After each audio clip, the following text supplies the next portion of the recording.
políticas. De hecho, fue una de las propuestas más repetidas por parte del actual presidente Otto Pérez Molina. Pero veamos algunos datos. En su gobierno, 18.000 personas han sido asesinadas. Según el Instituto Nacional de Ciencias Forenses, el promedio anual es de 6.000 personas víctimas del crimen en un país de 15 millones de habitantes. Una de las tasas de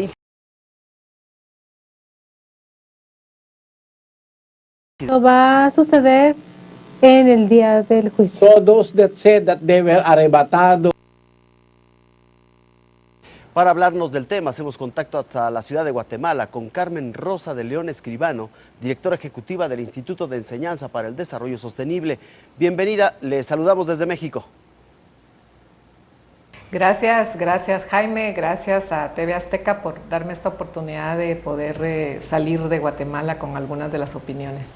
Al contrario, gracias a usted, Carmen. ¿Pueden estos índices sostener que la principal oferta de campaña del presidente Otto Pérez, el asunto de la seguridad, se cumplió? Bueno, no se puede decir o dar una opinión contundente. Creo que en algunas cosas se ha avanzado, en otras pues no se lograron consolidar algunas de las ofertas de campaña. Hay algunos aspectos que creemos que han incidido en los temas de seguridad en Guatemala desde el 2009 para acá y algunas acciones que se han continuado no solo por el gobierno anterior, sino también por este gobierno. En ese sentido, pues vemos que acciones como la coordinación entre el Ministerio Público, el Ministerio de Gobernación y la Policía en materia de investigación criminal han avanzado. Hay, sin embargo, algunos aspectos en materia de prevención que se han abordado de diferente manera. Creemos también que sí hay, por ejemplo, avances en cuanto al número de policías. Lamentablemente el nivel de formación de los mismos todavía no alcanza las cuotas que deberían ser básicas y mínimas para poder tener policías más formados y más activos en el país. Y también vemos como parte negativa la incursión cada vez mayor del ejército en materia de seguridad. Ahí vemos que esta es quizás uno de los problemas que vemos de principales, sobre todo porque la injerencia del ejército evita dos cosas: uno, la profesionalización del ejército en las tareas que le corresponden, y por otro lado que no hay, digamos, una inversión aún mayor en materia de Policía Nacional Civil que permita la mayor profesionalización y la ampliación del cuerpo policial en una forma adecuada. O sea, creemos que en términos generales se ha continuado la disminución de homicidios desde el año 2009, sin embargo hay problemáticas concretas en materia de seguridad que no se han podido abordar. Y sobre todo vemos negativamente la presencia del ejército en materia de seguridad, que hace que, digamos, haya sucesos como algunos ocurridos hace 2 años, donde lamentablemente hubo muerte de campesinos y de indígenas que estaban manifestándose. Carmen, son muchos temas evidentemente, pero vayámonos por partes. Algo que ha preocupado a la comunidad internacional es el aumento de feminicidios. Según los datos oficiales, 573 mujeres murieron el año pasado. Todavía más preocupante, en enero del 2015, en enero pasado, los crímenes contra mujeres aumentaron en 8% con relación a enero del 2014. ¿Cómo explica usted, Carmen, esta situación? Esto ha sido una preocupación en Guatemala y que compartimos con algunos estados en México, ¿verdad? La violencia cada vez mayor contra la mujer, los femicidios, que no son, o sea, bajan los niveles de homicidio, más sin embargo sí suben la proporción de mujeres muertas sobre el nivel total de homicidios. En ese sentido, creemos que esto deriva de la problemática de pandillas, muchas de estas muertes, y de la presencia del crimen organizado en Guatemala. Y esto implica también entonces que hay un abordaje que no se ha logrado constituir adecuadamente por parte del gobierno y de la sociedad en materia de prevención y el abordaje sobre todo a la problemática del funcionamiento de las pandillas. Carmen, hay quienes sostienen que los feminicidios bajarían de una manera importante si las autoridades atendieran las denuncias de violencia intrafamiliar. ¿Han sido omisas las autoridades ante este tipo de violencia? No, yo diría que al contrario, que aquí hay un fenómeno también, y es que a más denuncias de violencia intrafamiliar no es necesariamente que haya más violencia intrafamiliar, sino que hay más credibilidad del sistema de justicia y más acceso al sistema de justicia donde la mujer puede ir efectivamente a denunciar. Hay también avances, digamos, se han creado entidades especializadas de justicia, digamos, el organismo judicial ha ampliado la gama de juzgados especializados en justicia de género. Hay una ley de femicidio, contra el femicidio, o sea, en el aparato legal de Guatemala se ha avanzado bastante. También así en el acceso a la denuncia hay mucha más posibilidad a nivel territorial porque se ha descentralizado toda la parte del sistema de justicia para atender en mejor manera a las mujeres. Hay una acción más concreta de organizaciones de sociedad civil y del mismo Estado y de Naciones Unidas, por ejemplo, entre actores principales que se orienta en prevención de violencia contra la mujer y de violencia intrafamiliar. Sin embargo, sí creemos que sigue siendo un tema, es decir, sigue siendo un tema porque esto implica que se debería abordar en una forma integral la prevención de la violencia y mientras existan también factores de riesgo, y en este caso factores de riesgo son el alcohol, sobre todo el consumo de alcohol y el acceso a las armas de fuego, en ese sentido vamos a seguir teniendo problemas en general. Sí es es la principal causa de violencia en el país, es la violencia intrafamiliar, y esto se aúna pues a la violencia que después existe en la calle y en general en el país. Carmen, ya hablaremos un poco más adelante sobre el acceso a las armas, pero antes me gustaría preguntarle, porque el entonces candidato presidencial Otto Pérez Molina, hoy presidente, ofreció como parte de sus ofertas de campaña que aumentaría el número de efectivos de la Policía Nacional, y lo hizo. En los últimos 3 años la Policía Nacional Civil pasó de 24,000 integrantes a 35,000 efectivos.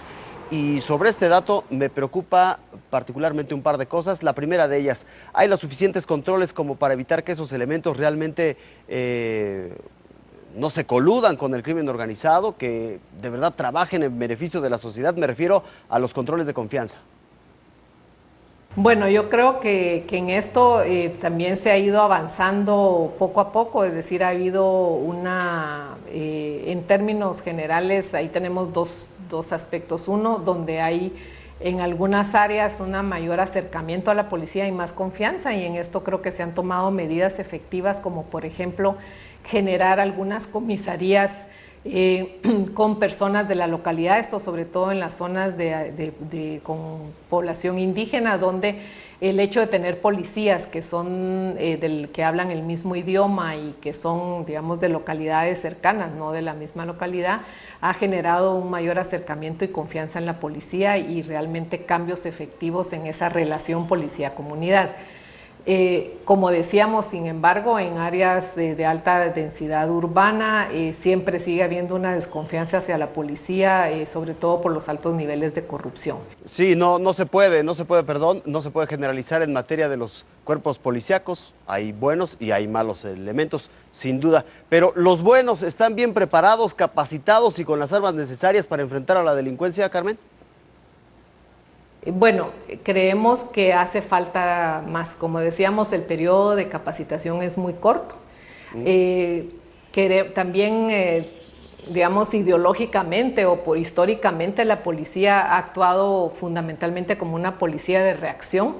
Entonces, impulsar el área de prevención, que es importante, que ya tiene un lugar dentro de la policía, que se subió a una subdirección en materia de prevención, sin embargo requieren de más capacidades y más digamos, atribuciones para poder funcionar. Creemos que hacen un trabajo bastante bueno dentro de las condiciones que tienen, pero sí creemos que podrían hacer mucho más en materia de prevención, porque al final es esa relación policía-comunidad la que hay que estrechar para poder, digamos, poder tener más resultados efectivos. Y también hay que decir que para Guatemala no es un secreto particularmente para sus poblaciones más concentradas en las áreas urbanas, que hay las armerías que están abiertas, donde uno, cumpliendo ciertos requisitos, puede comprar una pistola, un rifle, un revólver, municiones. De hecho, se estima que hay 500.000 de armas de uso legal en Guatemala.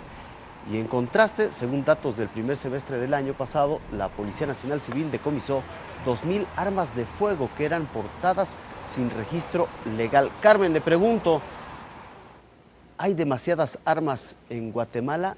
¿Deberían reducir o por lo menos controlar esta venta indiscriminada, este tráfico? ¿Qué está pasando en cuestión de armas en el país y si esto está detonando esos niveles de inseguridad y de violencia?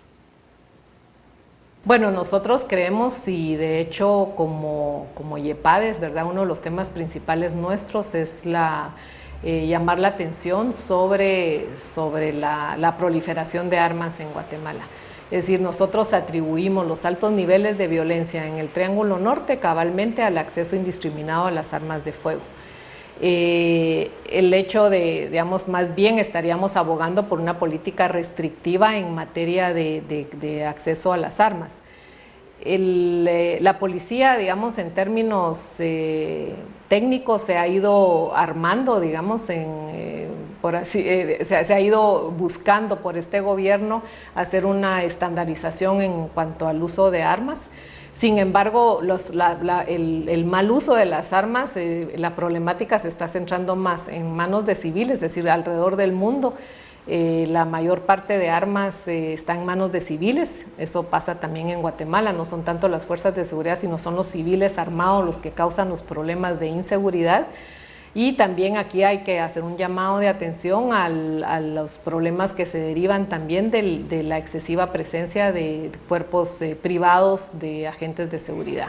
Entonces también ahí tenemos un foco de mal uso de armas y de una tendencia a utilizar las armas en materia de seguridad ciudadana por gente que no está capacitada como un policía, digamos, mínimamente para saber cuándo debe hacer uso del arma. Y por otro lado, el exceso de personas individuales que están armados, pero sin embargo también hay que llamar la atención que la mayor parte de armas que circulan en el país provienen del tráfico ilícito de armas. Carmen, si nos permite, hacemos un paréntesis para revisar parte de lo que está alimentando, nutriendo al crimen organizado y no organizado en Guatemala. Y es que hay un círculo perverso, pocas oportunidades de desarrollo, mayor incidencia o potencial delictivo. Esto que veremos ahora es revelador. La mayoría de estos jóvenes pertenecen a un área conocida como roja, entre pobreza y desintegración familiar, que convierte a los niños y jóvenes en blancos fáciles para el crimen. Hay una gran producción, por decirlo así, de niños y adolescentes con necesidades de afecto, de reconocimiento, de identidad, y eso lo aprovecha el criminal organizado. Y son precisamente los ofrecimientos para suplir sus necesidades que los convierte en una barata mano de obra criminal. Es mano de obra criminal barata. O sea, un niño o un adolescente no va a cobrar lo mismo que un adulto por hacer una actividad delictiva. Entonces, al delincuente organizado le es más barato utilizar niños y adolescentes para cometer delitos. Asimismo, su situación legal más benévola a comparación de un adulto los hace excelente mercancía para el crimen organizado. Esta es una estrategia maquiavélica del delincuente organizado, porque está como que inmolando a alguien, ¿no? O sea, cosifica al niño docente, lo toma como objeto, ¿ok? Tú me cobras menos y la ley no te aplica muy fuerte, entonces tú eres el objeto idóneo para que sea una mercancía criminal. Por lo que la niñez y adolescencia se convierte en un objeto de uso, provocando en ellos una deshumanización. En términos de los asesinos jóvenes, adultos o niños, que lo que cuesta es el primer asesinato. Pero una vez se rompió esa pita, entonces la lógica de volver a matar se vuelve mucho más fuerte. Y en ese proceso de que eso me va a dar dinero, o me va a dar poder, o me va a dar temor de los demás, entonces yo voy a fortalecer un proceso de deshumanización en relación a los demás. Entonces me va a resultar más fácil matar, o más fácil robar, o más fácil asaltar. Además, hace que los adolescentes no tengan futuro ni valor por la vida, por lo que se deben de dar acciones preventivas y darle oportunidades de desarrollo para romper el círculo de la violencia. Azucena Alvarado, Azteca Noticias. Se está comprometiendo el futuro de Guatemala. Me gustaría saber, Carmen, su opinión sobre lo que acabamos de ver. Bueno, ahí podríamos decir que realmente para disminuir los niveles de delincuencia en un país no son el crecimiento de la policía la política más adecuada.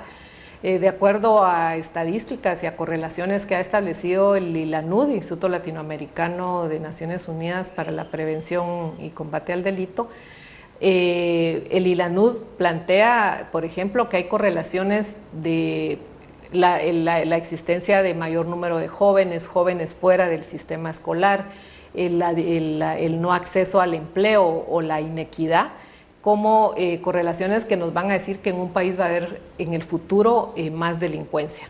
Esto nos lleva a que entonces, ¿cuál debería ser digamos, las políticas? Deberían ser el incremento de la inversión en empleo, en educación y en el mejoramiento de las condiciones en que crecen los jóvenes, como la forma de que hacia el futuro disminuyamos el número de delincuentes en un país. Entonces, finalmente tenemos que si queremos seguridad, no es simplemente la creación de más policía o el fortalecimiento de más policía, la entrada del ejército en materia de seguridad, sino si realmente se quiere cambiar la dinámica delincuencial en un país, se requiere de grandes cantidades de inversión en empleo y sobre todo en educación. Nos conocimos un 4 de marzo y no tenía idea de lo que iba a suceder entre nosotros. Lo primero que me gustó de ella fue su sonrisa. Sé de su tenacidad y su fuerza. Ella es mi inspiración, mi motivo. Como todas las mujeres, ella es única. Por ella, yo respeto a las mujeres.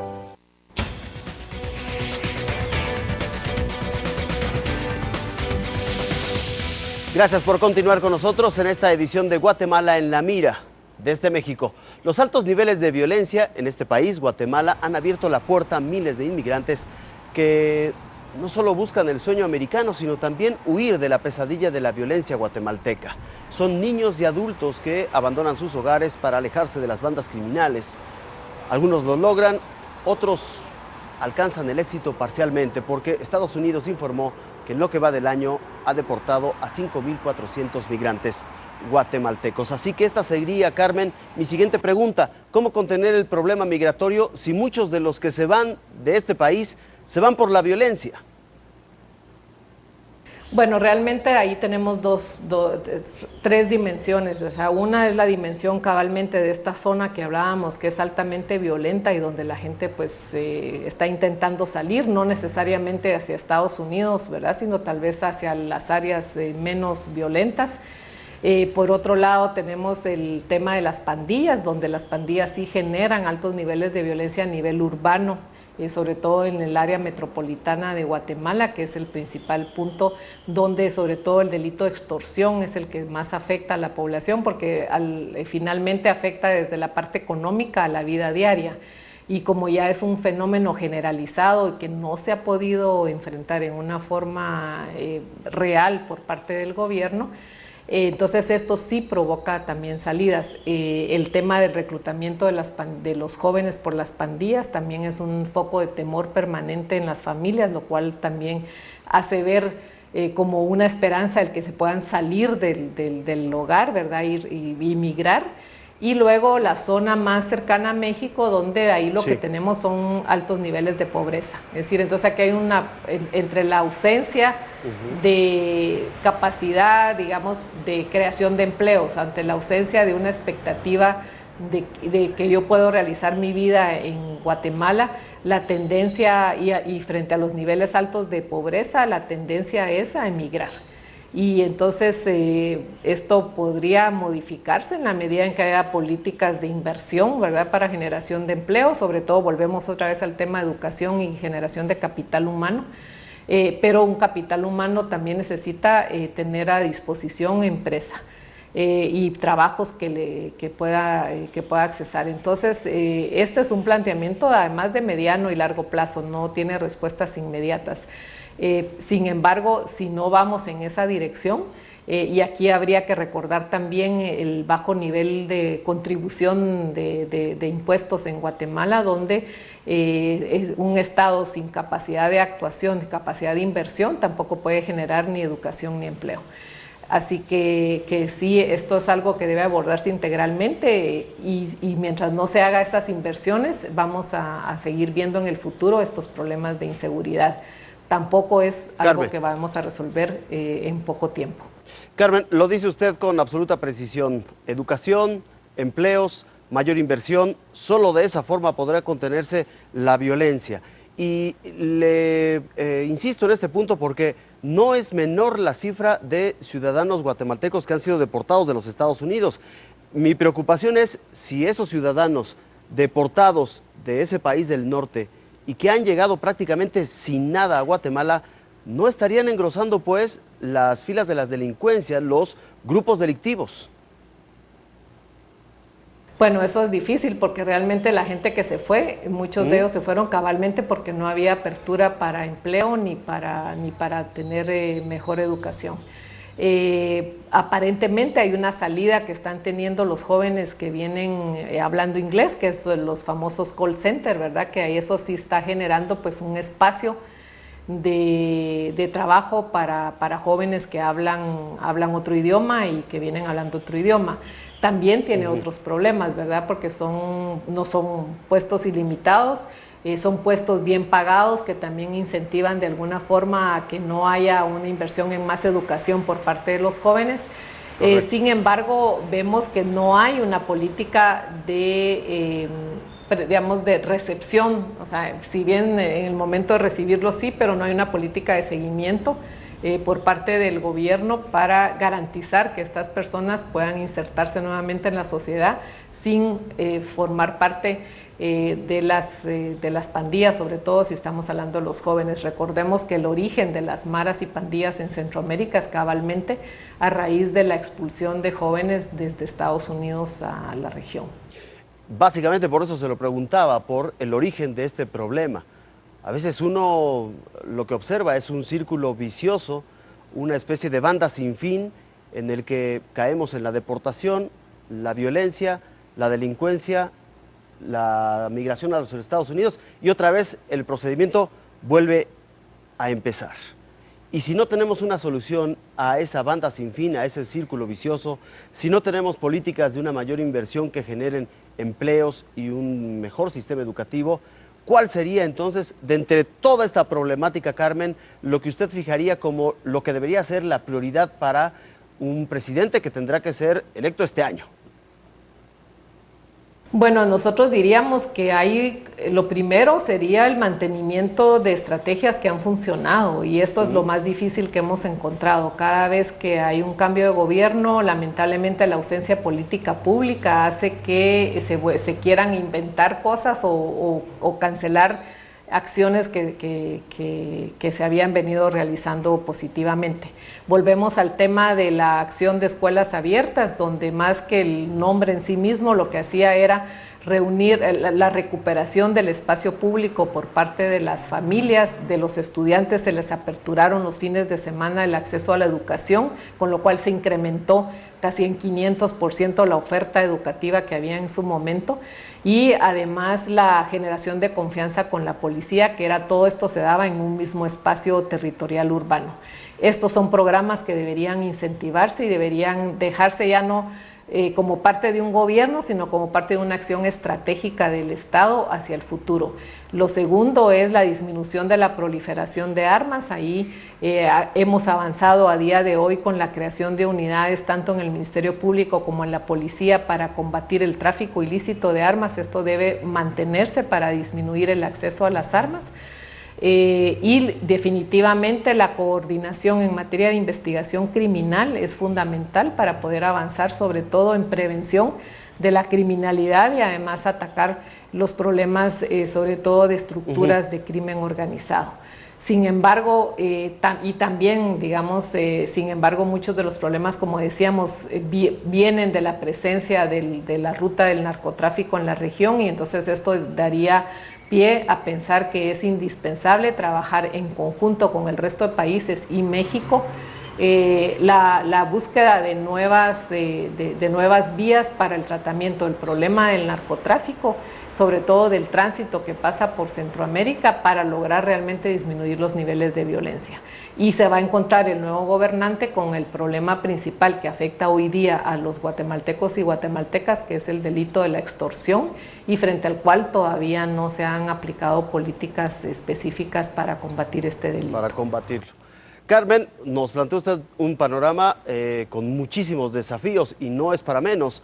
Tal parece que en los últimos 3 años, lejos de dar pasos hacia adelante, Guatemala en materia de seguridad ha dado o pasos al lado o pasos hacia atrás. Se lo digo porque hay en promedio 6.000 crímenes anuales en Guatemala, lo decíamos al principio de esta emisión, y hay que considerar también el nivel de violencia y de saña con la que se comete buena parte de estos ataques.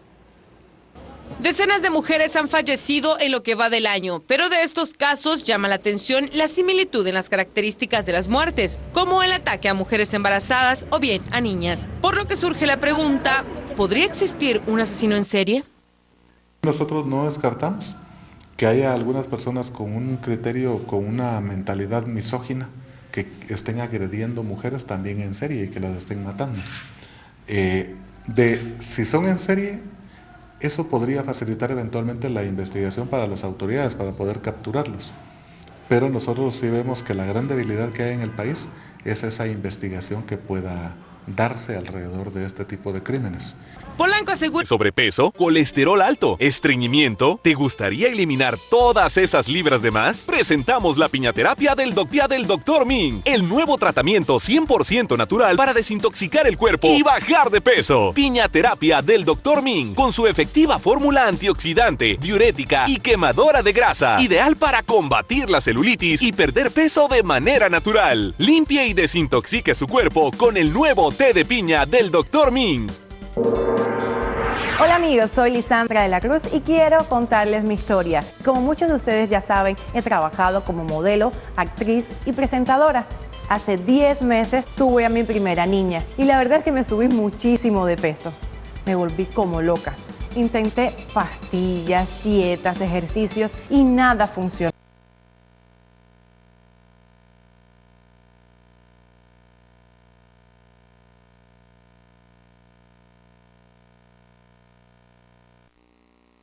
De los estudiantes. El trabajo de las partes fue encaminado a los niños y niñas de primero a tercero primaria.